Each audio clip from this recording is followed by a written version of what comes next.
work. Yeah. So just make sure they know. Yep. I went online and they need to apply for it. Yep.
This is our printed newspaper.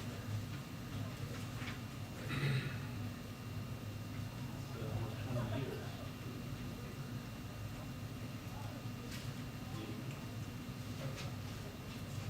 It's online. It's been on. Yeah. Brett, this is our printed newspaper. Almost 20-year anniversary. Been online for 20 years. So you can see, you can see pictures of all the pages of all this.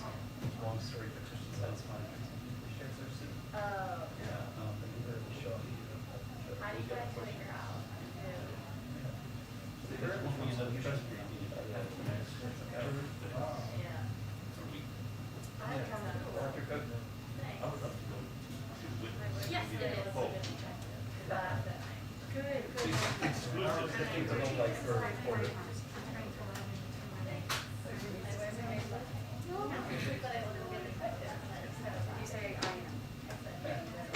Yeah, I would say I am. You better be careful what I'm investigating. Okay. See you in a bit. See ya.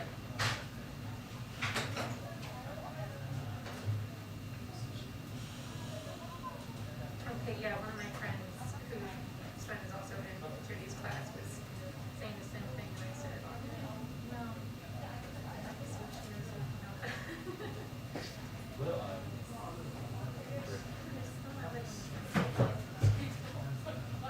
and you can get out reserve. You have anything on the 11th that day? It's rarely when it's back here. That's so well done. News has about it.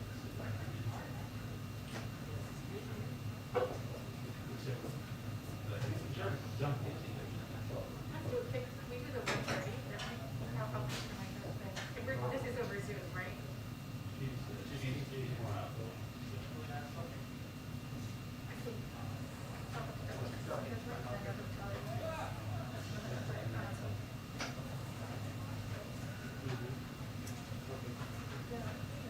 Hey, Bill.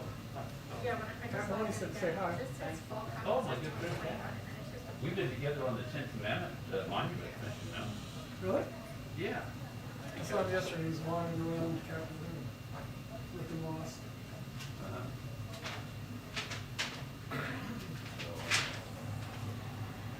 See. Well, Okay. maybe Sure, our human it's, rights questions still Andy, trying to be asked about China. Dennis and Nancy, they He's kind of asking about Rome, and seven for. About the abortion issue, but more specifically, why why the Pope's meeting? Well, you know, if the Pope would say you're gonna have to change your position on abortion, or you're gonna be excommunicated, you know? I wish they would. That's the thing.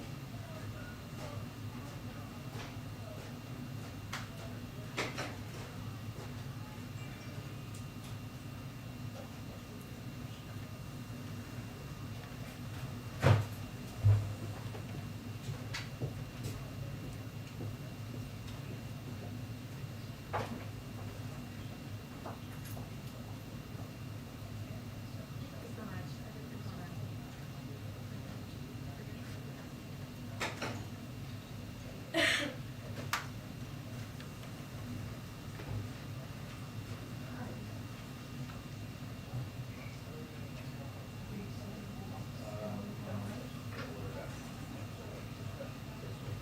Okay, perfect. Will do. Thank you so much. I really appreciate it. All right, thanks. Bye. Okay, bye.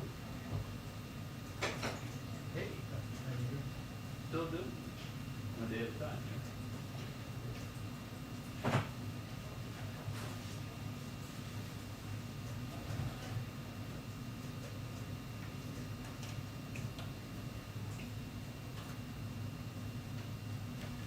You gonna join me? No, I'm gonna stay back here. Oh, okay. Yeah.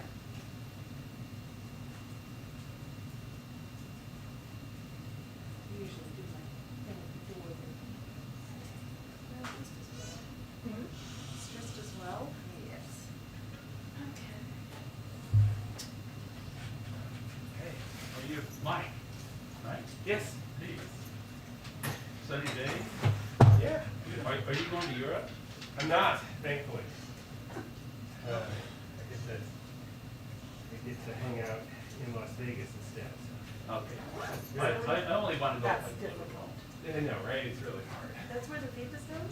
No, that's Ronnie going to play the World Series of Poker. Like personal? Yeah. Yeah. So. Brilliant. This is a really stupid. Should we take up a GoFundMe? Good.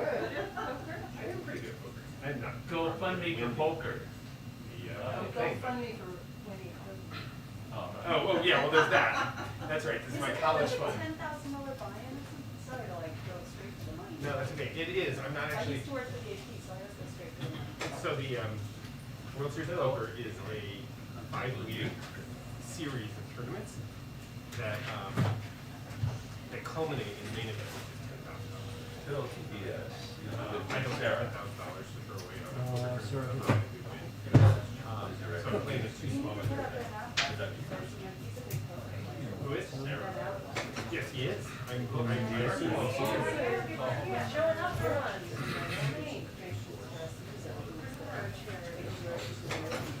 No, it isn't. Hi, sir. How are you? Yeah, did he get something?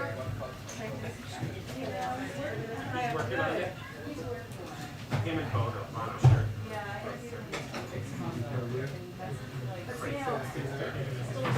What's up her name? So act like state your boxes in Oregon.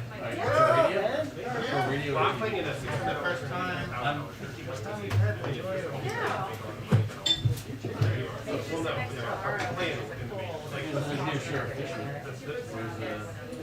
playing is gonna be the top prize for one of the long blocks for a month. That's not cool, So, but. well, she was Well, if it Oh, were yeah, that, I'm pretty sure $10,000. it's receiving is happening. Oh. I've been waiting. This was the only Going to Europe for you guys. working a bunch of Not me, sadly, Detro. Oh, that's He's nice. already there. Oh, nice. Yeah. He's excited. Who's going to you guys? your question. Oh, that's Yeah, fun. I've been I'm thinking surprised about they're it. Mine. second. I'm surprised It's they're a letting. bad time. I'm surprised, I'm surprised they're not like. My bet is on first. Gonna play in our each 3-day tournaments. Should be in So, room. you know, if you make it the whole way, it's a lot of poker. The main Well, event he's is just like get a the 9-week. T and part. Wow. The problem is. You'll have to tell Roland that you saw us. I know. Because Visor and I both worked with At Chris Topics at, Warehouse. I know, at Boston Globe in the framing. Yeah. Well, They watch, they must have really loved it. I think I should work together, but I Parachute. I told you that he thinks that, it's not really like it was the fire at the natural city. I think you should let that See, go. that's like if you do, yeah. At least it was probably familiar, things that you were familiar. Yeah, definitely. You should like, I don't know. you should play it up and you should like Yeah. look at how she actually works so closely here. Okay, that's why I'm telling you. Right. He has like, doesn't remember like anything about people, so he, that did kill him. I think that's right. Basically the preacher. I don't mind it. It's not true, unfortunately. Whatever. Yeah, I think like. I do think that you should. Yeah. If I invited him to a show, would he come? Well, I told you to watch our Christmas Eve service last year online, like while we were all I do. Say, do we have a deal? I do know the director of the National Theater Choir. He actually made us some lamb chops, which were fabulous. Inside, how are we able to making progress in motion. Like we could come up with all of the, what are you? All of the answers, like, say them in one answer, so it's like the first person. You can be that right if you ask the question, and then like, you're just gonna ask one question, she's gonna give all the platitudes to you. Take 3 minutes. No, you're good. I think it's pretty good. We have a deal? How about you? Right, how about now? It's been like 32 seconds since the last time. What? Yeah. It was actually There was a mayor at City Council in Boise, Idaho. one night, so we sitting in and Is everything going okay? so dinner was like 8 or 9 where there's all we're covering everything.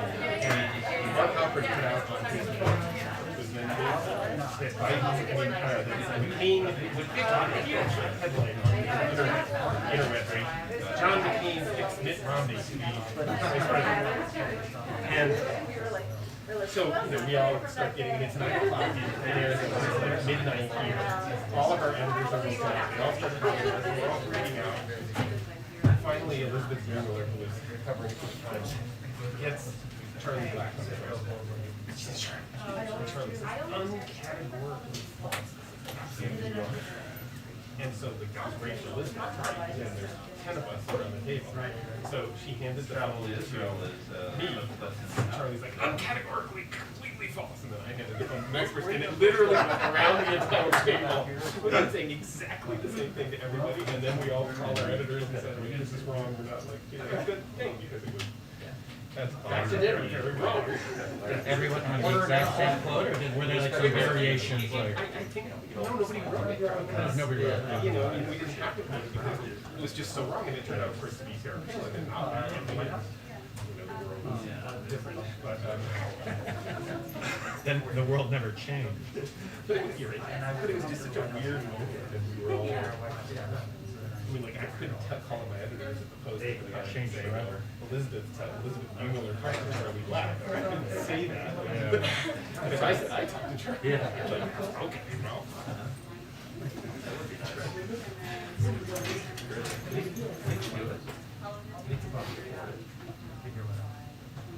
Matt, how long you been at Coach? 3 years.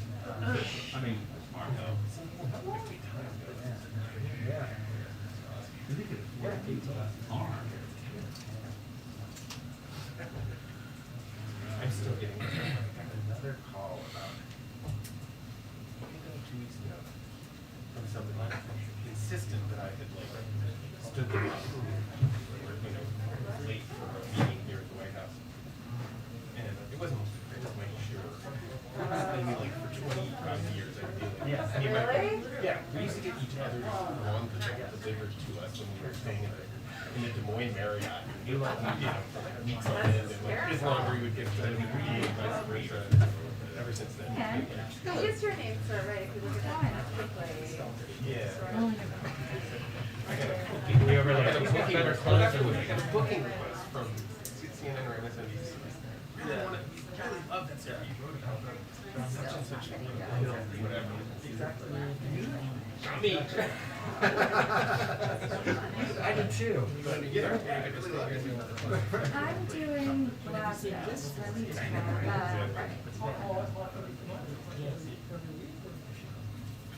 So you're saying you're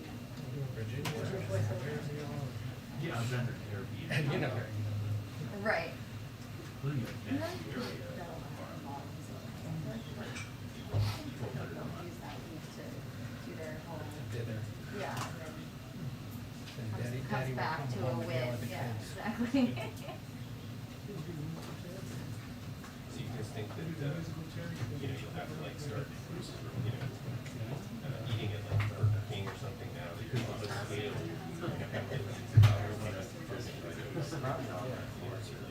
I'm more of a sea maker, but have to like, I feel like he'll find a way around I it. think so. Yeah. Yeah, Yeah, I think they all will.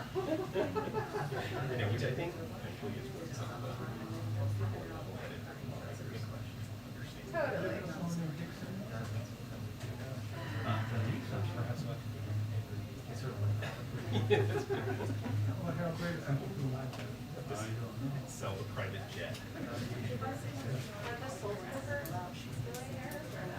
Oh, I don't think so. I was gonna say, your boss. No, our bosses are, Maybe they our are. bosses are like tax evading super nice guys. Maybe not.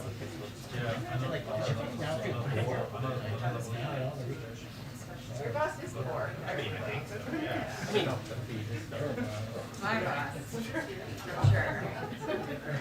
So I find this very It's been nice knowing all of you. And so I can't say this too loud, but like, amplification. I read some stories and I concluded, Oh my God. rich.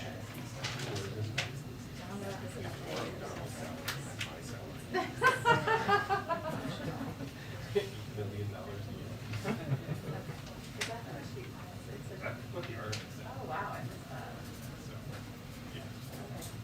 But I know that's good because those two guys, so Who's going to Europe for you guys? it's, Katie and Jim. Oh, that's nice. That's nice. And they're, I think they're already in Rome. Nice. Yeah. He's already sending photos of the Swiss guard. Has he had problems with the hotel where they didn't have a room for him? Oh, really? I think it got straightened out since he got there. Until the, Jennifer went to Rome last week. And then she took a week off and then she's now working in Rome Bureau. Wow. I hope that he I mean, fixes honestly, that. I told Tankersley, I'm like, that's exactly what you should have done. That's what she, well, he Got has to work in the room. he has a baby though, it's like harder. Jennifer's here now, and Stacy's like going over on the plane. I remember really old days, down 2006 time frame. Anyway, I was having a lunch, you know, and what's his name? Now it's just NRBC. Ed Wong. yeah. Who used to be at Bloomberg. Okay. And I was in New Hampshire, two of us were in New Hampshire, and talking about like, he was in charge of G20. Yeah. And he was saying, so, you know, how many people were you guys sending? And I said, oh, sending one, maybe two. Right. You know, it's very hard to tell. And then I said, well, how many are you sending? And he looked at me as if I was like, I'm on cars, ready to go. 20. One for each. I mean, I was just like, oh, great. Cool. Cool. 20. Great. The difference between Bloomberg in those days and the rest of the world. Yeah.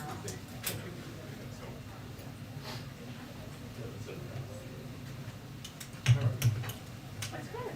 Yeah, that's good.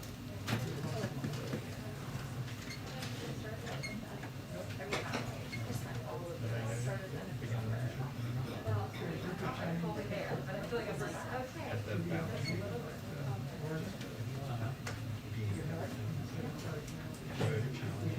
I think it's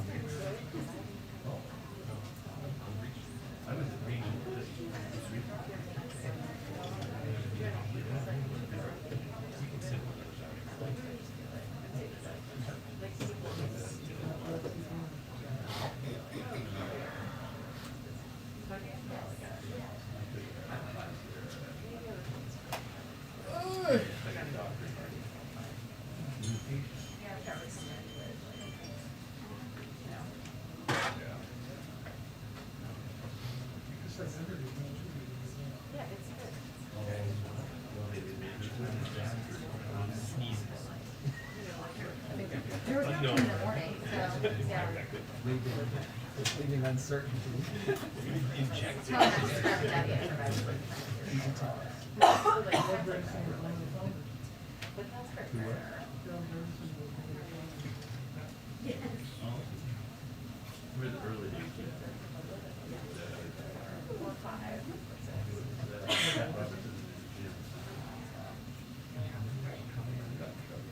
So there were 8 of Very proud. us. Yeah.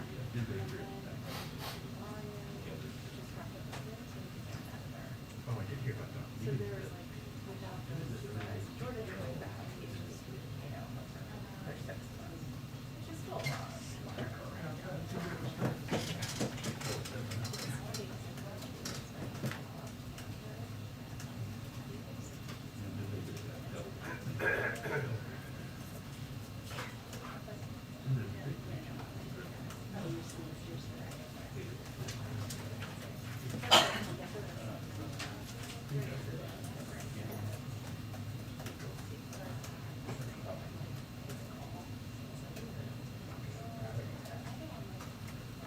I love, I also love, oh my gosh, my favorite trip that we've, my favorite family trip that we've taken. We drove up there, it was awesome. Guess I haven't seen one in so We went to Somerville. Yes, that's a bunch.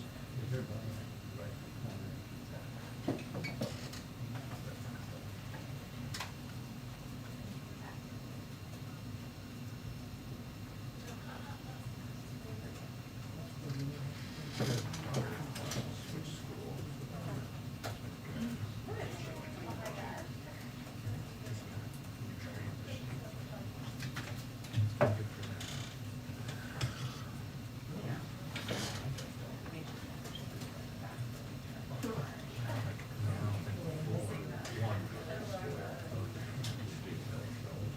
Like, Now I'm driving.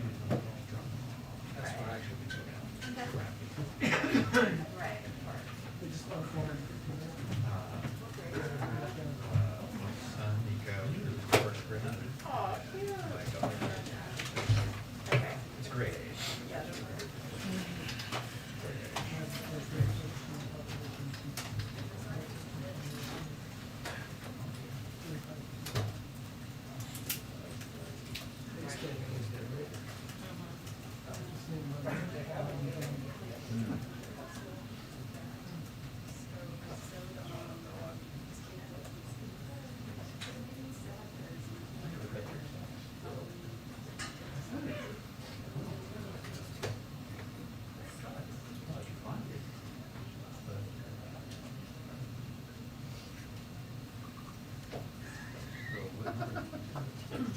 It's a sick of like every incremental. No, you know, but I like.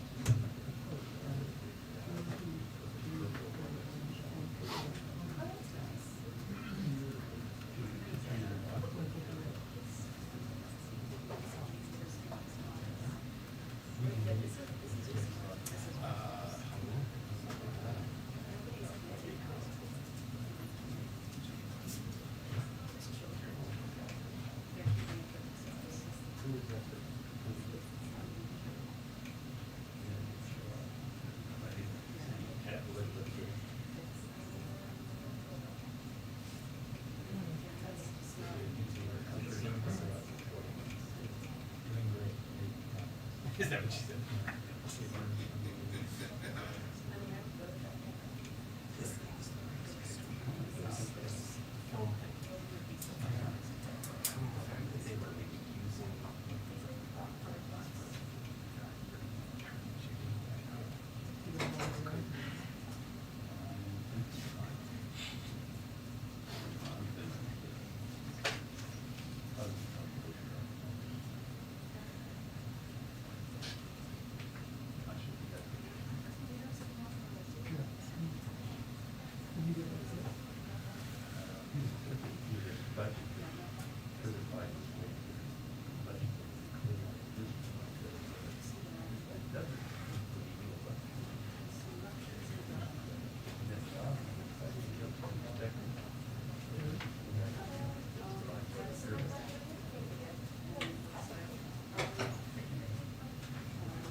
They let us have a lot. Oh, really? Well,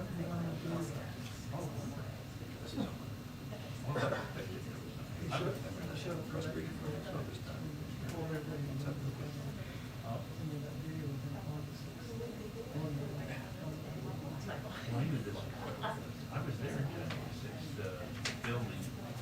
I saw the Capitol Police just in Texas invited.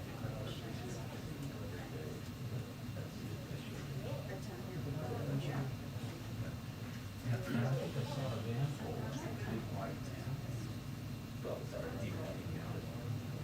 Yeah, I've asked that before. I think comes to be. But you got, well, comes, I'm sure you don't have the more question. So, especially when it comes around the tech.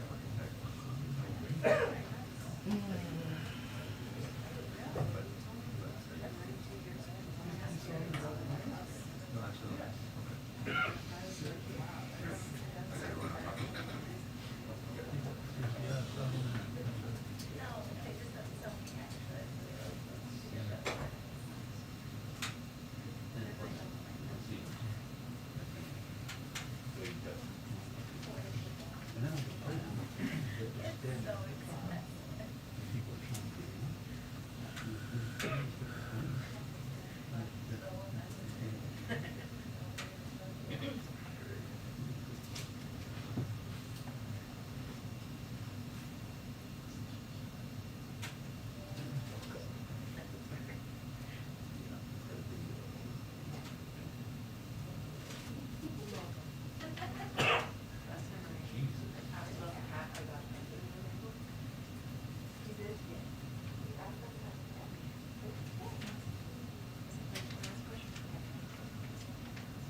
Can't do coffee, wine.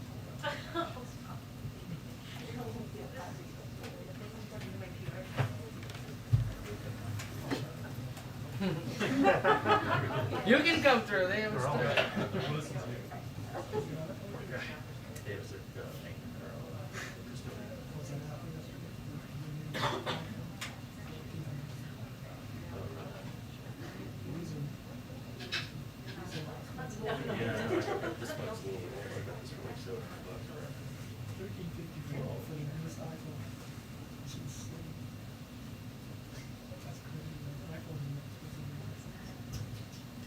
That's one of the flash drives. Sorry, guys. Hey.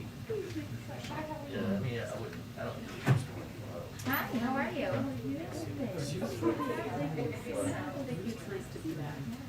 You got to do it. How are you Sure. doing? I'm good. I forget why it was like That's good. That's fine. I write a MacBook here, so.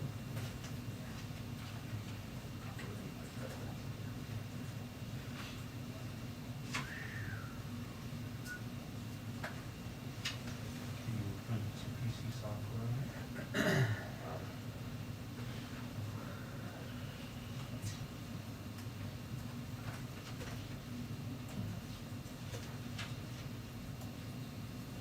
Hello, Christian, it's great to have you back. How's the little one? And what's her name again? Margo. Yeah. And Jack, you're back. I am. I work here. Yes, you do. I mean, you get around every once in a while. I mean, I don't get around. You don't get around? Okay, well, you get a square then. Yeah. I get a square. Yes, a lot of dry jokes. Uh-huh. You what you call a potato with right angles? Is that you know? A square root. I love it. It's a Can you good dig it? one. I can dig it. That's a good one. Not a good service.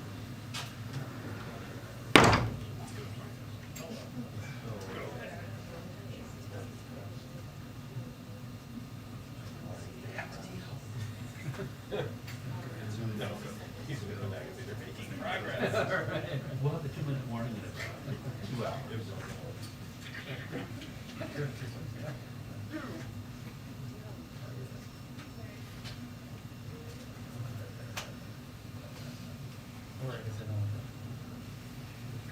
I was at Wall Street. George Barton.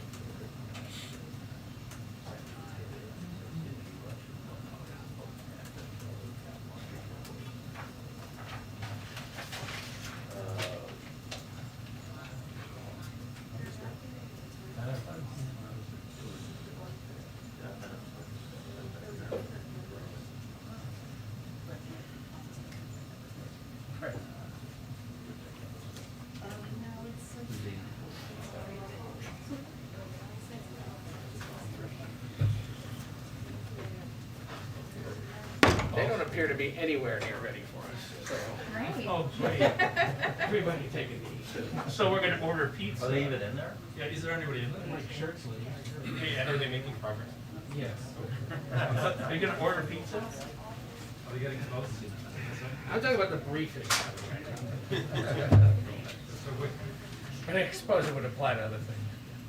They're getting ready to go tomorrow on the trip.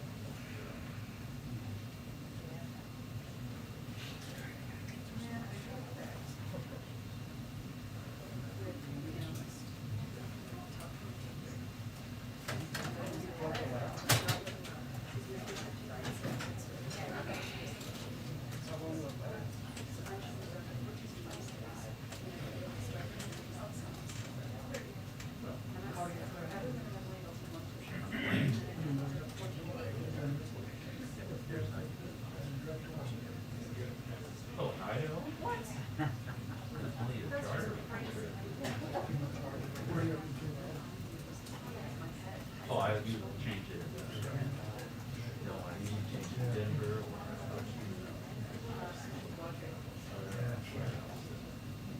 Dallas.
Should we ask?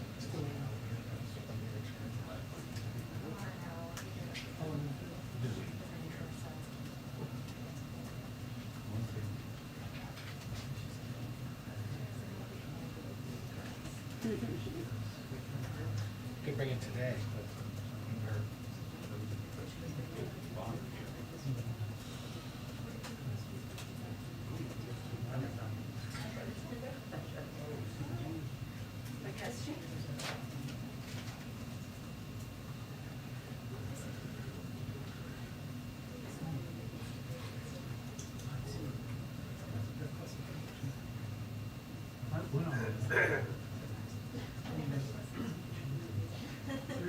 We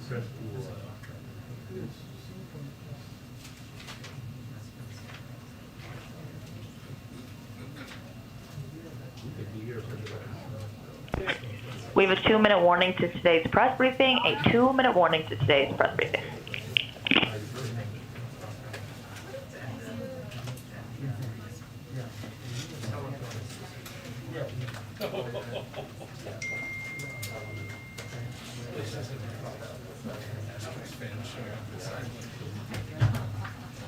Because they get called cheaters, so now you're just gonna turn around and go with some raisins.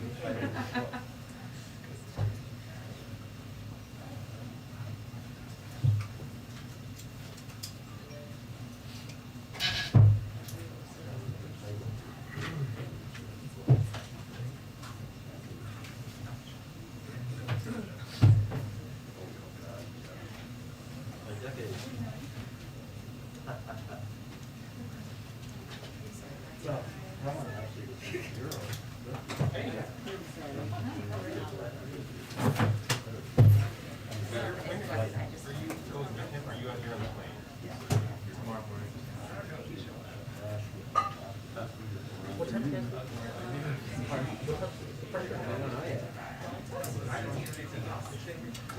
time will you mind be ready to bless the deal? That's what They're making progress on the time. on the time. Is that a framework or?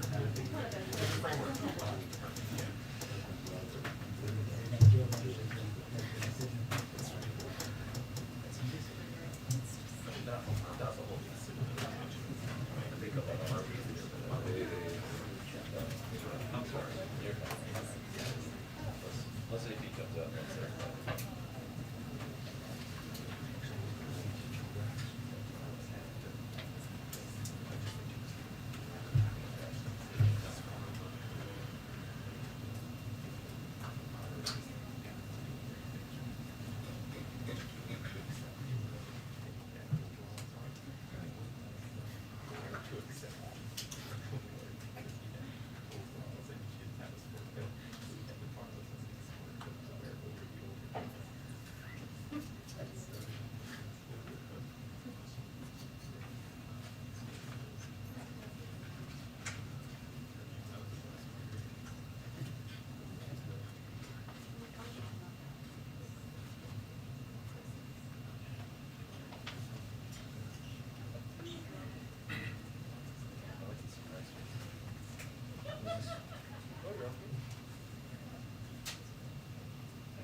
Hi, everyone.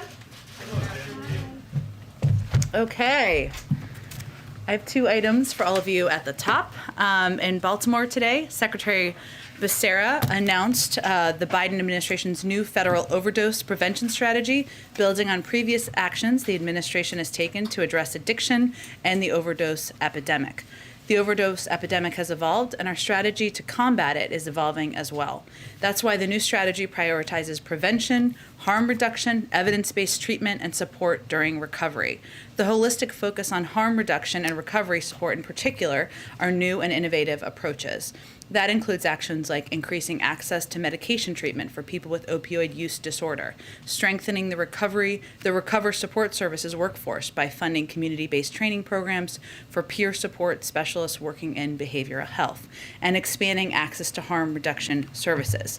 With drug overdose deaths increasing by more than 30% last year, the severity and worsening nature of this epidemic requires an all-hands-on-deck approach. And this strategy from HHS builds upon the Biden-Harris administration's year 1 drug policy priorities and is a key part of addressing that rising challenge.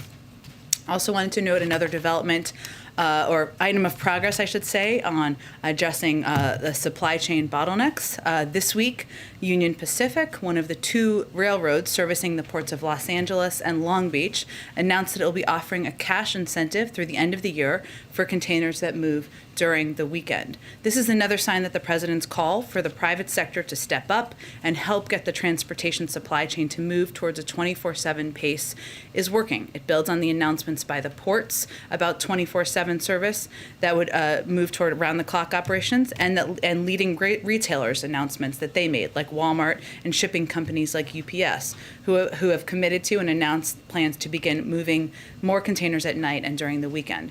We've seen some signs of improvement throughout the supply chain, not just at ports, but also railroads, which are reporting reduced congestion and higher capacity at key hubs. As I said yesterday, and I think we were going to have a chart, but we'll provide it to all of you afterwards, this is in the context of record-breaking movement of containers through our biggest ports, and this is significant increases from last year. LA and Long Beach, for example, have already moved more containers this year than in any previous year. And as you all know, we're still in the month of October. This reflects strong demand as our economy roars back and Americans have money in their pockets to spend again.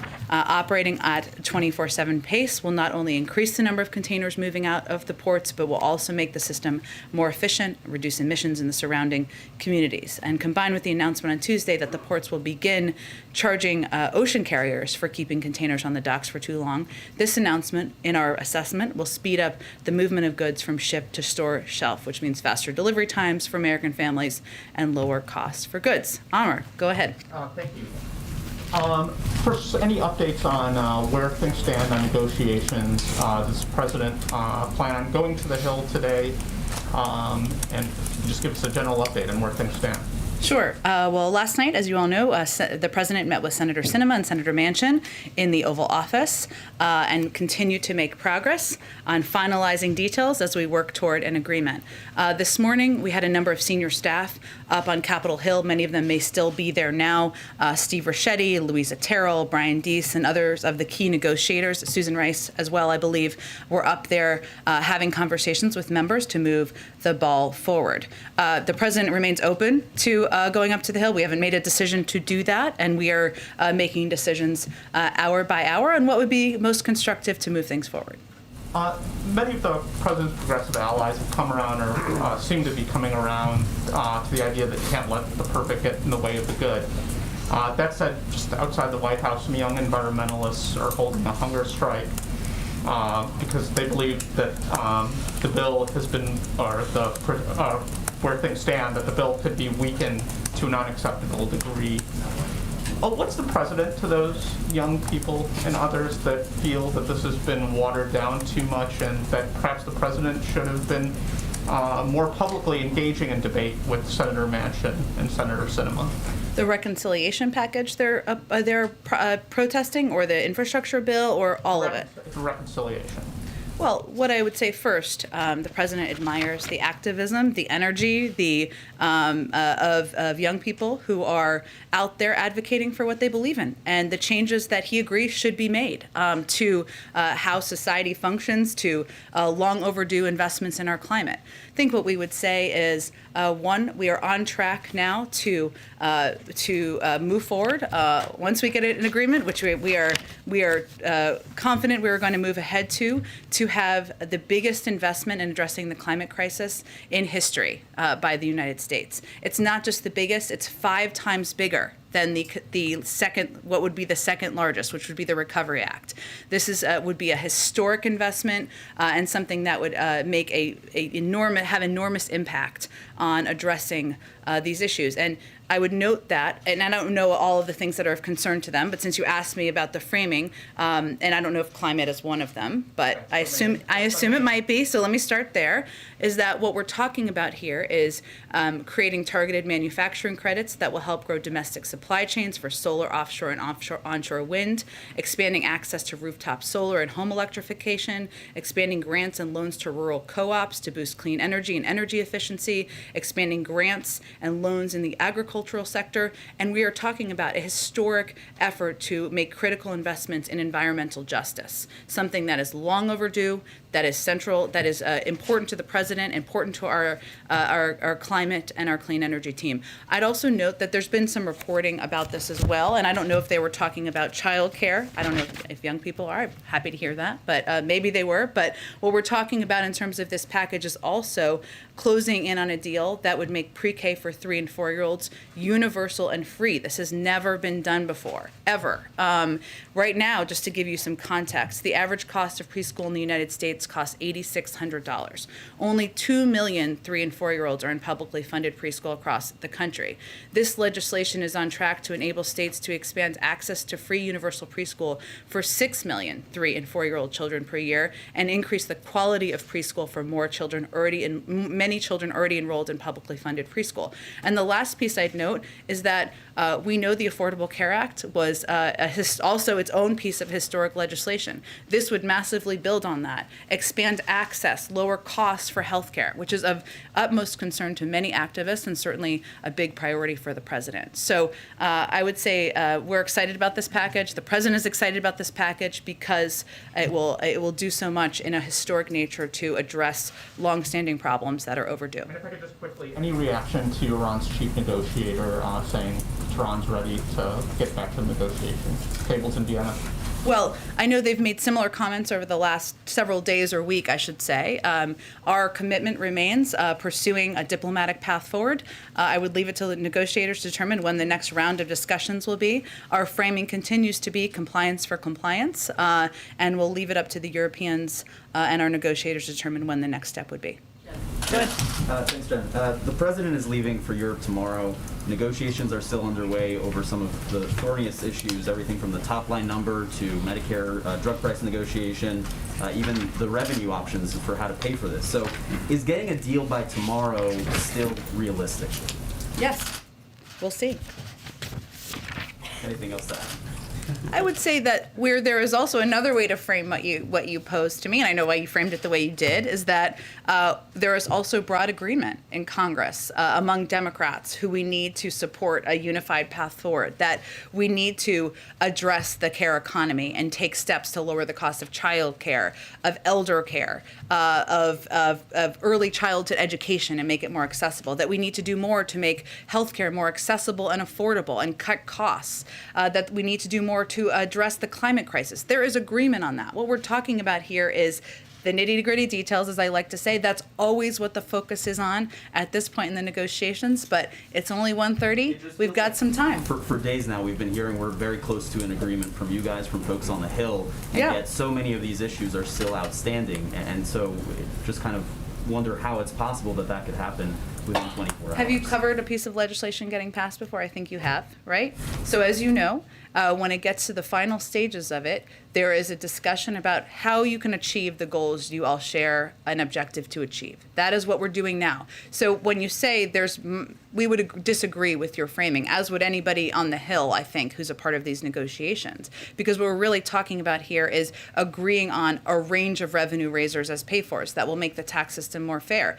You've already seen developments and progress on that front over the last 24 hours. What we're talking about is which components of cutting costs and making healthcare more affordable and accessible there is enough agreement on to get this across the finish line. So those are the final details that need to be worked through, and that's what our team's on the Hill working on. And let me ask you about something that the president reportedly told members of Congress last week. According to Congressman Ro Khanna, he said that the president told progressive lawmakers that the prestige of the United States is on the line, that he needs this, meaning a deal, to go represent the United States overseas.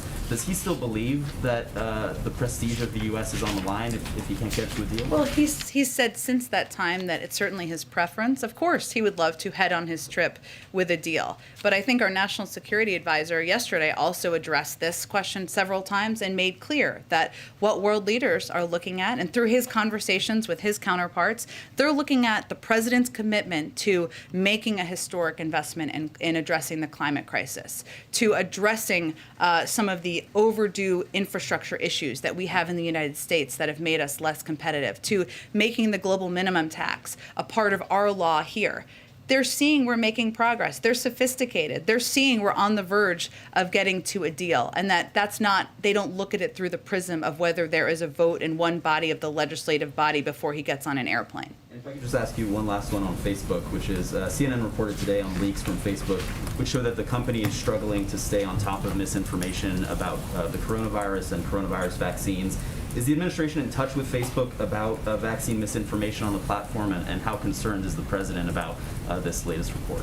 Well, I'm not going to read out private meetings or conversations we're having in this space. What I will say is that we've seen the reporting, of course, and it is unfortunately not surprising for us to hear that Facebook knew of these problems, has known of the issue possibly as early as the beginning of this pandemic. That is what the reporting tells us. That does not surprise us. A reminder that in July, our Surgeon General came to this briefing room to label misinformation a public health issue, and importantly, conveyed that social media outlets are a prime channel for the trafficking of bad information, given their enormous role in our society. And since then, we've continued to see platforms regularly amplify anti-vaccine content over accurate information. That's the basic problem, and that's what we continue to see happen.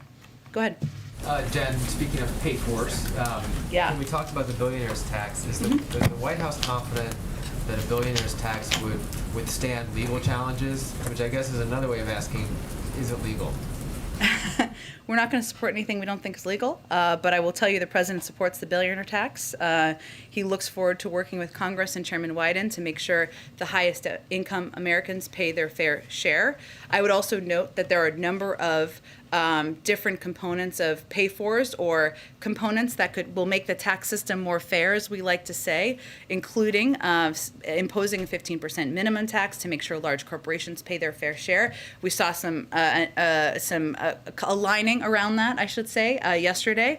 Also, creating a global minimum tax, something I just referenced, that will make the United States more competitive and end the race to the bottom around the world, something the United States is leading the global effort to have agreement on, and closing loopholes for high-income Americans, including a loophole that allows some taxpayers like hedge fund managers to escape a Medicare tax imposed on all high income, and of course cracking down on wealthy tax cheats who are taking advantage of every honest taxpayer and invest in enforcement to stop the 1% from evading $160 billion in taxes. So that is an idea that's been out there. That is part of the discussion. We support that. There's also a range of options that are also under discussion, and there's broad agreement around. Any response to Elon Musk's criticism of this, saying that once the government runs out of money, they come after other people's?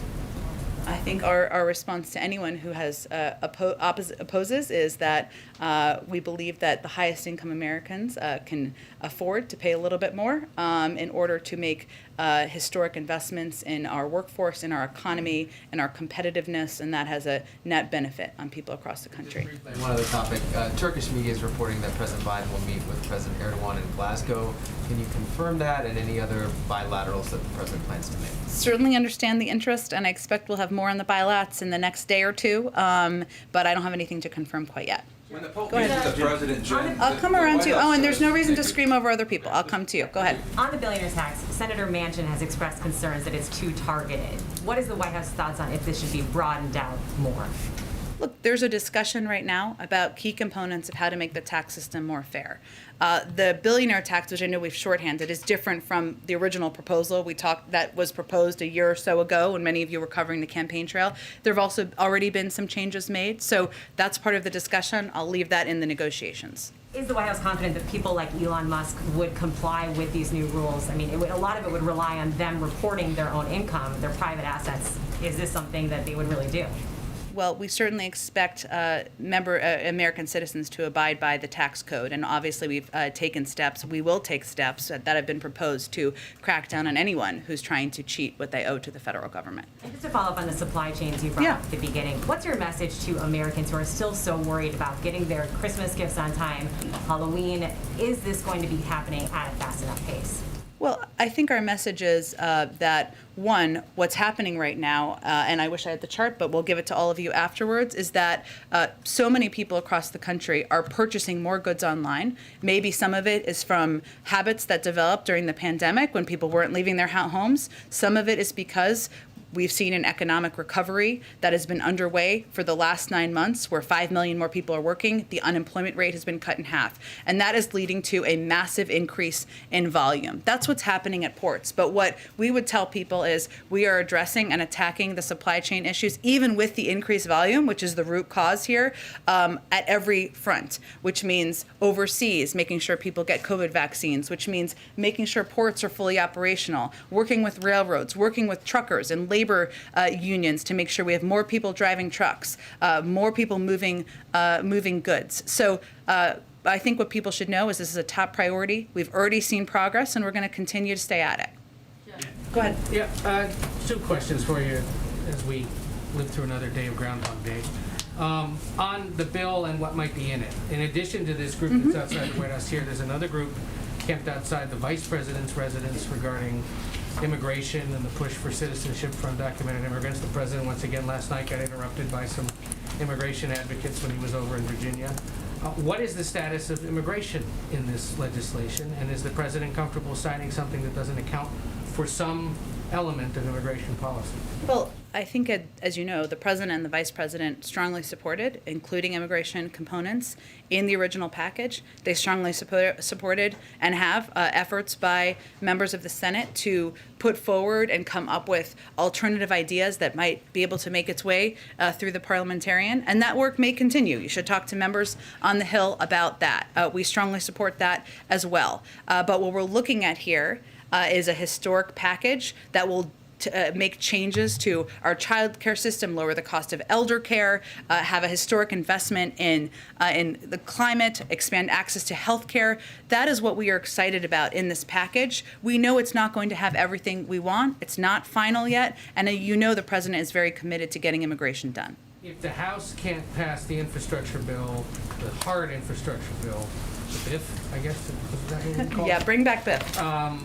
By Sunday, is the administration making contingencies for the expiration of surface transportation funding? Certainly, we're in close touch with Speaker Pelosi and other members on the Hill about the expiration of surface transportation, and so that is on our minds as well. Go ahead. Thank you, Jen.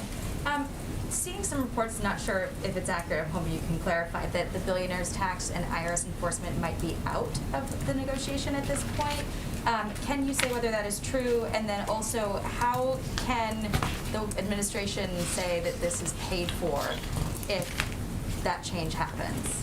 Well, I would say on the billionaire's tax, which is one of the ideas that's been put forward and has been a part of the discussion. I don't have an update on this moment on the status, that it's possible changes could be made, as they have been to all components of many of the revenue raisers and tax fairness components.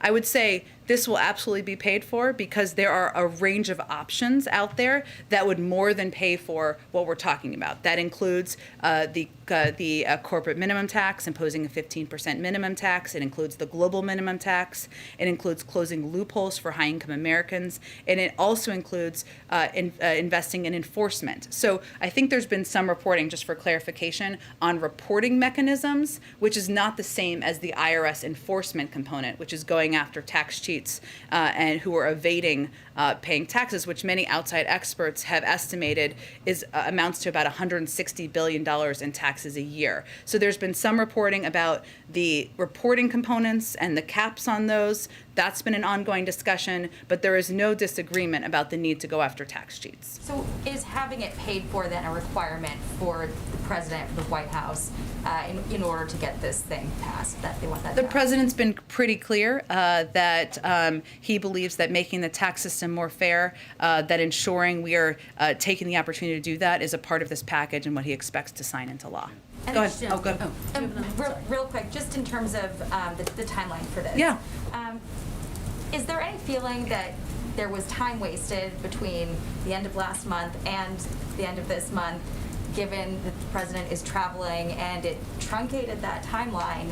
And there's some question about how long you can extend a surface transportation bill if they end up having to go that route? Well, Jackie, as you know from your time covering the Hill, nothing is more clarifying than some version of a timeline. Now, it does not mean we will not continue our work if every component is not done. We will. We are going to get this done. But it is clarifying. It focuses members on decisions that need to be made. That's what we're seeing happen right now. And that often happens as you get closer to the timeline, regardless of how much space you have in between. Legislators can be crammers, I guess, if you remember college. Go ahead. Thanks, Jen. There's also some reporting that a compromise is coming together around paid leave. It would not include benefits for sick leave, but would include benefits for new parents. Is that consistent with your understanding of the latest version of what the paid leave benefits would look like? I don't have a moment-by-moment update, Kristen. What I can tell you, though, is that paid leave is personal to the president. He proposed it in the very first iteration of the Build Back Better agenda last year. He's been fighting for it ever since. As you know, there's been an ongoing discussion about what it would look like. His preference would be for it to be 12 weeks and expansive, as was in the original proposal. Obviously, there's not enough votes for that in Congress. That's a reality of legislating. So right now, we're fighting to keep it included, but I don't have a specific update on what it looks like in this moment. To follow up on my colleague Peter, who sat here yesterday, that asked you a similar question, but I don't know that we got a direct answer. Would he support a final piece of legislation that it did not include paid leave in full, benefits for sick leave and new parents? I think, Kristen, what it's important for people to understand here and know is from the beginning, we have said the president was open to compromise. He has said that. He knew, and he knows from legislating for 36 years, you're never going to get every single thing you want in a package. We know that. Is that a yes? What I think, Kristen, this is kind of not an unconstructive, I would say, line of questioning in the sense that what we're talking about here is getting a package that would make a historic investment in childcare and elder care. We're fighting to have paid leave included in that, address the climate crisis, 5 times larger than anything that's ever been done before in history, and expand access to health care. There will be things that may not be in the package he wants to see. But what any president and any legislator looks at is the totality of the overarching impact. And this is on track to be enormous, impactful, historic. But I'm just trying to be clear, though. He's not drawing a red line around this issue. I'm not drawing new red lines today. Go ahead. Very quickly, Yeah. just very quickly. He is scheduled to leave tomorrow morning. Could that timeline get pushed back if negotiators are still working and potentially close to reaching a deal tomorrow? There's some flexibility in the morning, but I would not suggest that he's going to delay his trip. He doesn't have the space to delay it much. What you said. Go ahead, Owen. I said you go. Sorry. Go ahead. And then I'll go to Alex next. Go ahead. Thank you. As you know, millions of Catholics will be watching when the President and Pope Francis meet. Yeah. The White House has said they will discuss working together on efforts grounded in respect for fundamental human dignity. Question 1, will that include the human dignity of the unborn? Well, Owen, as you know, although you ask me most often, if not every time, about abortion, but I will say there's a great deal of agreement. Let me finish my answer.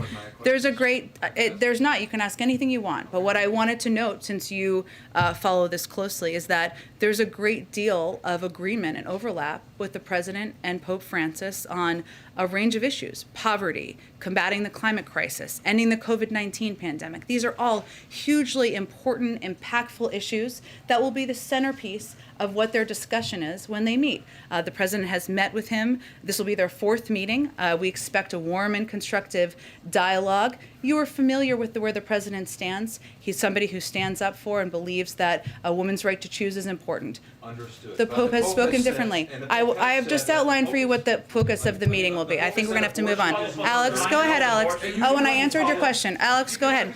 Owen, I answered your question. Go ahead, Alex. Abortion is murder, and it's like hiring a hitman. Does the president agree or disagree with that? You know that the president believes in a woman's right to choose. You're very familiar with this issue. We've spoken about it many times.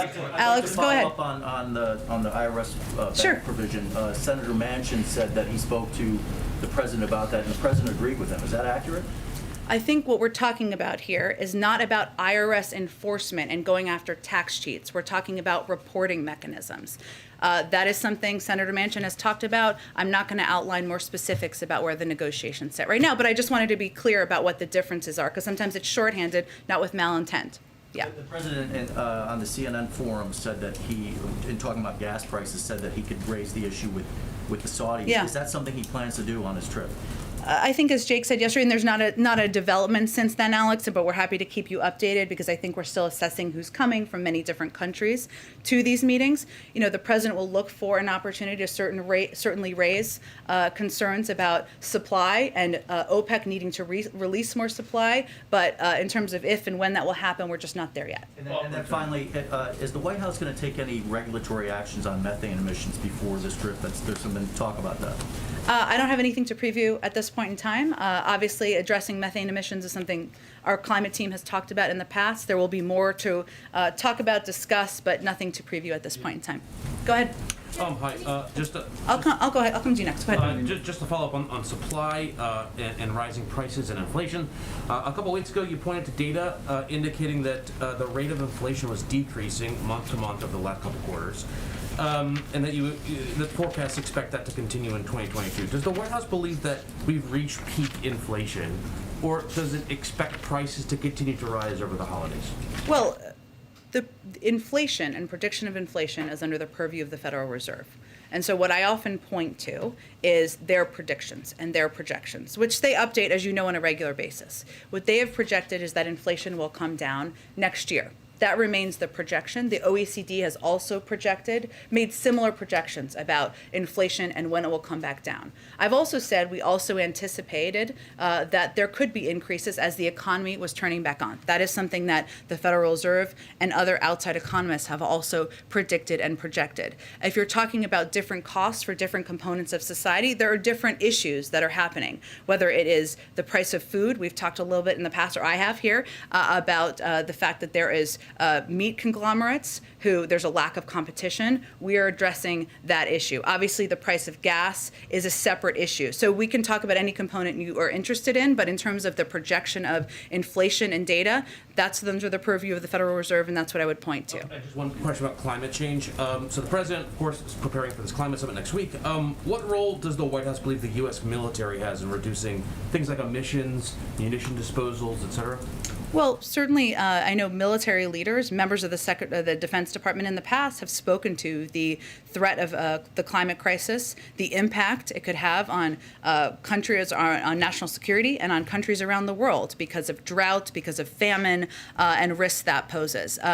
The president wants to take on the climate crisis across government and ensure that we are approaching it not just in terms of what we're passing into law, but what we're doing with our federal fleet, et cetera.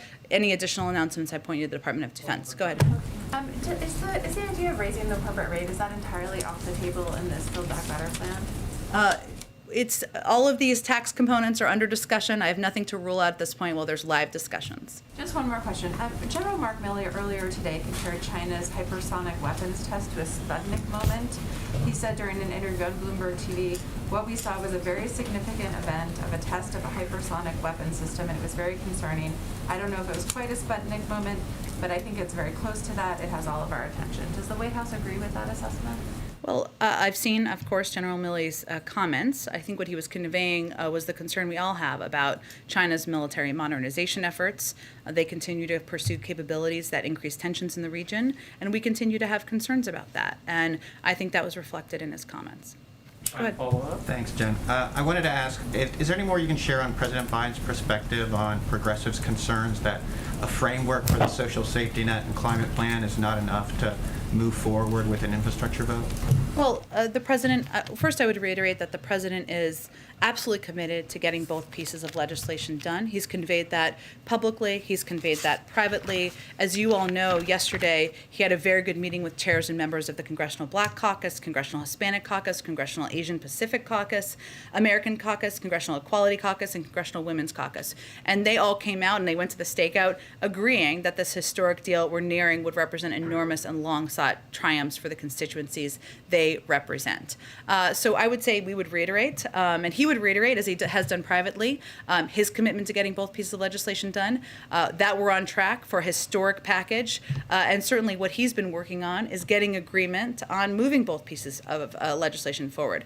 But I would also note that if you look at the infrastructure package, there are components of that a lot of members are going to have to look inside their hearts and question what they're for or against. I mean, this package is would extend high-speed internet to every American. Are you against that?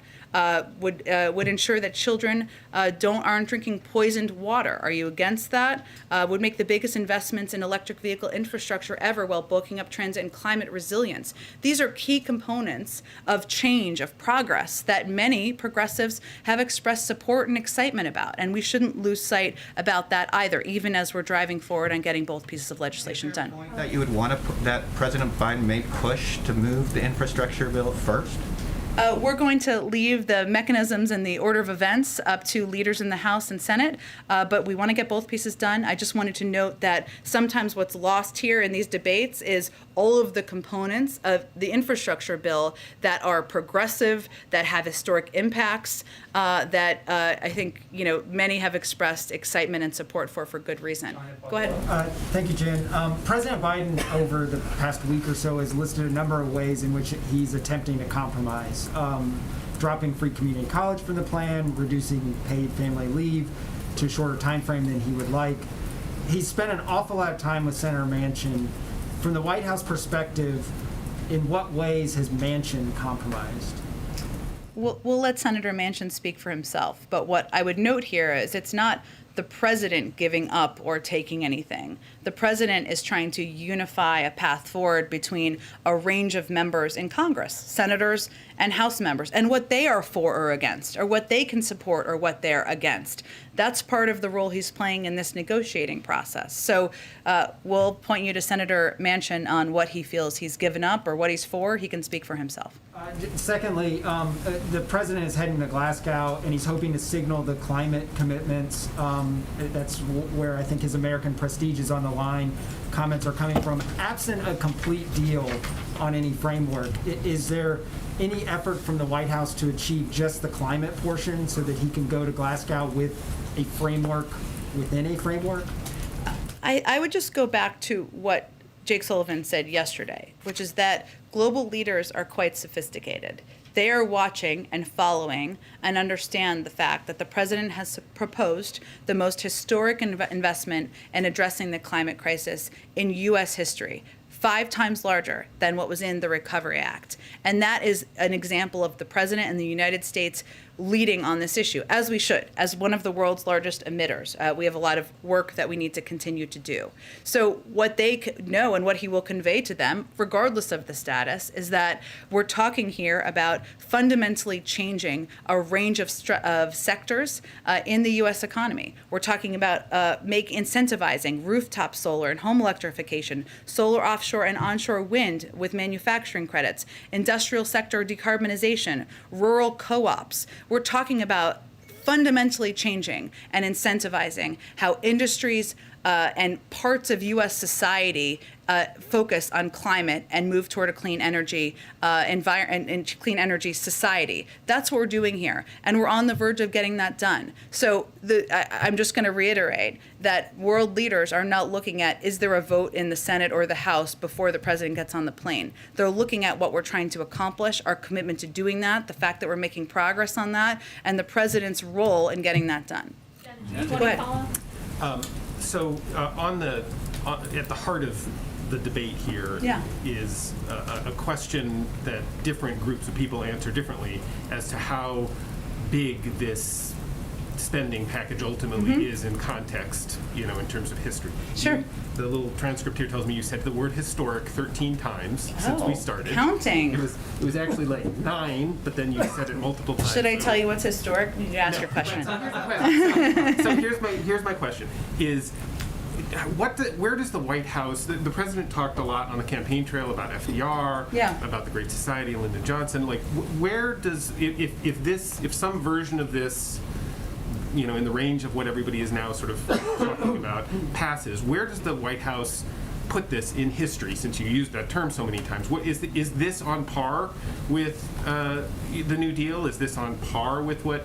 Does this go beyond what Lyndon Johnson tried to do? You talked just now about just the sort of fundamental altering of society as it relates to climate change. How much should the people who are now debating this feel like they are doing in the context of history? Well, I don't know that we have a new label to put on it. Maybe in the future people look back and say, how does this compare to Build Back Better? We'll see. But when I'm talking about with history here, and I'll be short here, I promise, is creating infrastructures that could be built upon. Similar to what happened with the Affordable Care Act. That's what we're trying to do with universal pre-K. That is something that for decades to come could be built upon and become better. And as it relates to the climate crisis, maybe, hopefully, we'll look back and this will be the moment where the United States, the president, Congress takes a historic action that can change our trajectory here. That's what we hope to do with this package. And of course, building on making healthcare more affordable and accessible is something that is a continuation of the historic work that happened when the president was vice president, but vitally important as well. So I don't have a historic reference. I'll leave that to outside historians to do, as much as I've used that term. But the components we're talking about here is, and what it's important, and why I keep using that phrase is because it's important for activists, for Democrats, and for the American people to know what we're trying to achieve here and what kind of impact it could have on their lives. Just one follow-up on that then. I assume that the president is making that argument, that sort of range of arguments that you make to the people who are, whose expectations for even more have been dashed. How much is the White House planning, and have you already started planning for an extensive sales job afterwards, were this to sort of pass at some point tomorrow, next week, whenever? The White House that you served in, the last White House that you served in, promised to make a similar kind of pitch after the Affordable Care Act passed, and by and large didn't happen. Yeah. And certainly wasn't very effective for a very long time. And, what lessons did you guys learn from that? And is there some, plan to sort of, reset expectations after months of compromise and hearing about things that are not as big as he wanted? Well, I think you can certainly expect not just the president, the vice president, but also members of our cabinet who have been fanning out across the United States for months now to continue to do that. And I would say one of the lessons learned is certainly that, and having lived through several iterations of the selling of the Affordable Care Act, what we learned, I think, by the end of that process is that you need to explain the components of the package and how it's impacting people's lives. And that sounds patently obvious now, but in the time, we were selling it as bending the cost curve. I still am not sure what that means. But by the end, we were talking about ensuring that kids who are under 25 could get covered with health insurance, that if you had a pre-existing condition, you didn't need to worry about it. Now, I will say this is instinctual to President Joe Biden. He is somebody, and this is why he's given the number of speeches he's given over the last few weeks, why he's gone to Scranton and Michigan and Connecticut to talk about different components of these packages to bring it to life for people, right? If you care about the climate, this is going to have a huge impact on addressing the issue that is close to your heart. If you were a parent struggling to make ends meet, we're going to give you some more breathing room. We're going to make childcare more affordable. We're going to make universal preschool a reality, right? The things that are going to impact people's lives is how we will continue to talk about this. And it is very clear that once you have a final package and you have what those components look like, it does make it a little bit easier to do that. No question about it. Go ahead. Thanks, Jen. My colleague is reporting that a few dozen House progressives would only vote for BIP if there's a framework deal and legislative tax that's introduced, and having verbal agreements from the president and Senator Sinema and Manchin wouldn't be enough. So just to follow up, would the president press progressives for an infrastructure vote before October 31st, even if there is no framework deal in place? I certainly understand your line of questioning, but again, we're working with leaders, Speaker Pelosi, Leader Schumer. I don't have anything to predict for you in terms of the timeline or order of events here. Is there any concern that you would lose Republican support that you have for BIF if Congress waits to, align passage of the two as the progressives would like? I think Speaker Pelosi has quite a bit of experience calling a vote when she knows there's the votes to be had, and that's what we're working toward. Go ahead. On overdose prevention. Oh, go ahead. The American Trucking Association is urging the administration to push back an OSHA requirement for larger companies for the vaccine until after the holidays. They're warning that some drivers would rather quit than get the shot. Given the supply chain concerns, is this something the administration might consider? Well, I think it's important for people to understand that the first step here is not firing or quitting. The first step is counseling, and sometimes there are alternative options as well. So there isn't an expectation or anticipation by anyone who's been through implementation of this, many in the transportation sector, that that would be the impact. Beyond that, I don't have anything to predict or preview for you in terms of a change of timeline. Go ahead, George. You talked about the issues the president will talk about with the Pope. Can you talk a little more personally about the president's approach?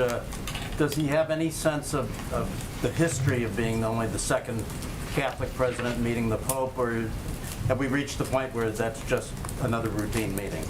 Well, I think the president's faith is, as you all know, is quite personal to him. His faith has been a source of strength through various tragedies that he has lived through in his life. Many of you who have served on pool duty know that he attends church every weekend, and certainly I expect he will continue to do that. So the fact that this is will be his fourth meeting, he has a very personal relationship with Pope Francis. We certainly expect it to be a warm meeting, and I would say yes, George, it absolutely has personal significance to him, in addition to being an opportunity to discuss the range of issues, poverty, combating the climate crisis, ending the COVID-19 pandemic, where there is alignment in the ability to have deep substantive discussions. Go ahead, Yamiche. Hi, thanks so much, Jen. The president, as you said, supports the billionaire tax, from my understanding. Senator Manchin has expressed criticism of it. He said, quote, "I don't like the connotation that we're targeting different people." President Biden has been pretty open about the fact that he thinks wealthier people in this country should pay more. I wonder what the president makes of Senator Manchin criticizing the billionaire tax. I think the president certainly knows there's some agreements and some disagreements about which components of a range of tax fairness proposals are the best options. That's why there are so many out there that he has proposed, that others have proposed, that what we're doing now is working through what will be in the final package. As I said a little bit earlier, he supports the billionaire tax. It has changed from the version that was proposed, a year or two ago that received understandably a lot of attention. We're working with Congress and Chairman Wyden to make sure the highest income Americans pay their fair share, something that he thinks is not only would make the tax system more fair, but also would be a way to help pay for this historic bill. I did that for Mike Scheer, to get it across the finish line. So I don't have any direct response from him or anyone to Senator Manchin and his positions and what he agrees and disagrees on. What we're trying to do here is align an agreement on making the tax system more fair while pushing forward a historic package. You could square what sounds like confidence that a bill could still be struck by tomorrow with the real issue that how to pay for it along with what's in it is still seemingly a big problem here, a thing that has not been resolved. Well, if we had a deal, as you know, we would be telling you about it. But I think what members of Congress have conveyed to all of you and leaders in Congress, as well as the White House and the President, is that we are very close. That's because we are very close. And it does require working through specific details and components that need to be finalized before we have a final agreement. But that's how everybody feels who's a part of these discussions. And that's why I think you hear everybody conveying a similar tone about the progress. Can I ask you, how confident is the president that thousands of Department of Transportation workers won't be furloughed, that some public works won't be shut down? I wonder what his message is to those workers who are worried about Sunday coming and possibly having to be furloughed. Is he confident that that won't happen? Well, certainly, again, we're working with leadership, with Speaker Pelosi, Leader Schumer, to work on an extension of the surface transportation bill. Obviously, they're going to be in charge of determining when those votes will be and what it looks like, but we want to avoid furloughs, of course, and protect workers, and that's central to the president's belief system. One last Go ahead. question. Go ahead, Yamiche. One Go ahead. question on Haiti. Yeah. I know that the missionary, that there's still significant assets, Yeah. Jake said yesterday, going to Haiti to deal with the missionaries. I also wonder if you could respond to criticisms of the Biden administration that there are deportations still happening and going on and people being sent back to Haiti amid not only the fuel shortage but also this hostage situation continuing. Well, I think it's important for people to remember, one, we are doing everything we can to bring these missionaries, U.S. citizens, home safely. We have FBI. We've sent an enormous number of law enforcement officials to help assist with that, and obviously our embassy in Port-au-Prince is running point. These are U.S. citizens. They are, we know, and we have put out a warning in August and have put out repeated warnings, I think, over the past several months and even before then, about the threat of kidnapping for ransom for U.S. citizens. That is different from the threats, which are different, and the challenges that are facing Haitians who are in Haiti or who are deported back to Haiti through the system we apply across the board through our immigration system. As you know, that's an assessment that's made by the State Department and the Department of Homeland Security. They have made the assessment that the conditions on the ground allow for individuals to return to Haiti. They continue to assess that, but there's been no change to that. But I think it's important for people to understand there's a bit of a difference between the U.S. citizens, the threat facing the U.S. citizens, which we have warned before is a threat of kidnapping for ransom and of great concern to us. Haitians have been getting kidnapped, 200, 300% increase. So could you explain the difference in the kidnapping threat to U.S. citizens versus Haitians who have been getting kidnapped? I think for years? I was answering the question, Yamiche, because you were combining the things into one, and I thought it was important for people to understand the threat of the 17 individuals that we're talking about is one that we have warned about, has been a unique threat that we have posed concerns about in the past. So I wanted people to understand that, and sometimes it's combined. I'm just trying to explain the policy. I would remind you again that we are an enormous contributor of assistance to the Haitian authorities. We will continue to do that. And I would also note that on the oil shortage, what we're working to do, and our focus right now is on supporting the Haitian National Police. What they are trying to do is secure transportation corridors to allow for fuel deliveries. And it is a challenge, obviously, because there are, as you know, Yamiche, there are parts of Haiti where it is hard to get to. That's why because of the threats of crime and on the ground and challenging circumstances on the ground. So these transportation corridors are meant to help enable these fuel deliveries to get fuel out to communities that need it. And we obviously, in response to also the serious security situation, we've also allocated an additional $15 million to the Haitian police, including $12 million specifically to strengthen their capacity to respond to gangs. And we're looking to increase this assistance even more. And this is related to your other question about the kidnapping and threats and risks to Haitians on the ground as well. So there are a lot of things to unpack there, which I attempted to do. Okay, one more in the back. Did you? I don't know. Go ahead, in the back. Jen. A couple of things real quick. First, it seems like the paid leave might actually be out entirely. And is that something that y'all can accept? It's still under discussion. I would note that the president proposed 12 weeks of paid leave because he absolutely believes it's long overdue to ensure women across the country, families across the country have access to paid leave. It's something we're continuing to fight for, but I don't have a final package quite yet. But he said at that town hall that 4 is better than 12, but obviously 0 is worse than 4, right? Again, I can convey to you what the president supports. What I think your understandable questions are is there 50 votes for paid leave for a package? We hope there are. That's what we're advocating for and we're pressing for. The president wants paid leave to be in this package. There was a letter from the White House General Counsel yesterday to the National Archives, I believe, and it mentioned in there that there's a subset of documents that the committee had agreed not to request at this time. And I'm wondering how those documents are different from other documents that the president has said, go ahead and turn them over, that there's no executive privilege that applies. Well, the deferral referenced in the letter, which is I think what you're talking about, is a routine part of the accommodation process between Congress and the executive branch in these types of matters. The committee agreed to defer a small number of documents, so I would refer to you on what those documents are, or what that looks like, or the scope of those. They'd be best equipped to address that. Okay, thanks everyone.